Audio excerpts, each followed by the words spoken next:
ये इस्तांबुल शहर है। ये वही शहर है जहाँ पे तैयब उर्दवान ने अपना पहला मेयर का इलेक्शन जीता था और यहीं से उन्होंने मकबूलियत हासिल की थी। लेकिन एक अजीब बात ये है कि इसी शहर से उनको सबसे ज़्यादा मुखालफत का सामना भी रहा। मौजूदा जो अभी हाल ही में इलेक्शन हुए हैं उनमें क्या हुआ था, इन सारी बातों का तफसील से इसी वीडियो में जायज़ा लेते हैं। मैं इस जगह पर जहाँ पे खड़ा हूँ, ये तकसीम मैदान है। यहाँ पर ये इस्तांबुल की मारूफ जगह है। यहाँ पर दिन हो या शाम, सुबह हो या रात, यहाँ पर आपको लोग चलते फिरते घूमते इन परिंदों को दाना डालते नजर आते हैं। यहाँ पे एक तरफ आपको तुर्की का झंडा नजर आ रहा है और यहाँ पे छोटे छोटे भी जितने झंडे ये लगा सकते हैं यहाँ पर इन्होंने लगाए हुए हैं। यहाँ पे आपको बड़ी बारौनक जगह है और ये इस्तांबुल, आप कह सकते हैं कि किसी को भी इस्तांबुल में अगर कभी भी आया नहीं भी आया तो उसे इस तकसीम मैदान का और इस्तकलाल स्ट्रीट का ज़रूर पता होगा। इस्तांबुल से ही 1994 में पहली मरतबा मेयर मुंतखब हुए थे तैयब उर्दवान। और तैयब उर्दवान के दौर में जो उनके कारनामे याद रखे गए उसमें ये कि वो कहते हैं कि इस शहर की नक्शा बदल गया। मेरी कुछ लोगों से बात हुई जो इस शहर में तब आए थे जब उर्दवान के मुंतखब होने के 2-3 साल बाद यहाँ पे यानी 1997 में जो लोग यहाँ पर आए तो उन्होंने कहा कि इस शहर का जो हुलिया था वो अजीबो-गरीब था। और जब वो दोबारा 2011-12 में आते हैं तो वो कहते हैं कि ये तो शहर मुकम्मल तौर पर बदल चुका था।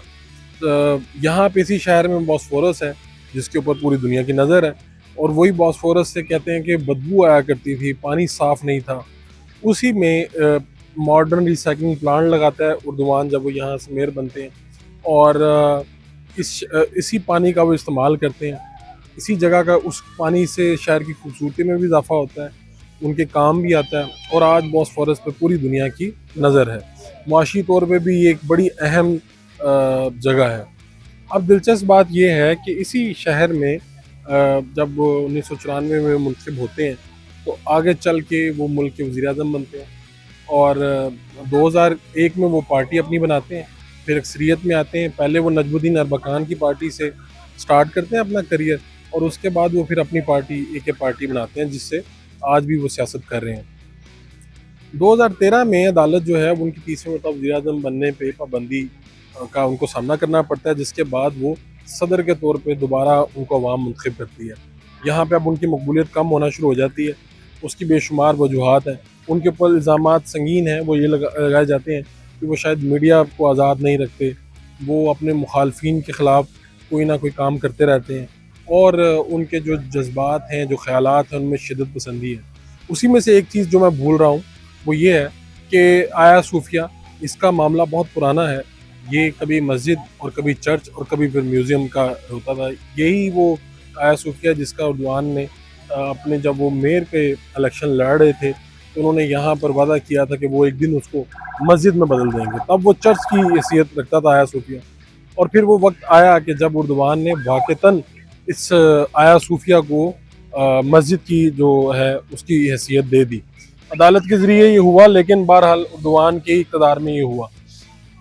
उर्दवान जो है इस शहर से मेयर का इलेक्शन यानी जीते तो थे लेकिन बाद में एक वक्त ऐसा भी आया जब वज़ीर-ए-आज़म थे या सदर थे तो इसी शहर का जो मेयर का इलेक्शन है उनकी पार्टी हारती रही और यहाँ पर ये मॉडर्न शहर तस्वुर किया जाता है अनकरा की तरह, अजमीर की तरह।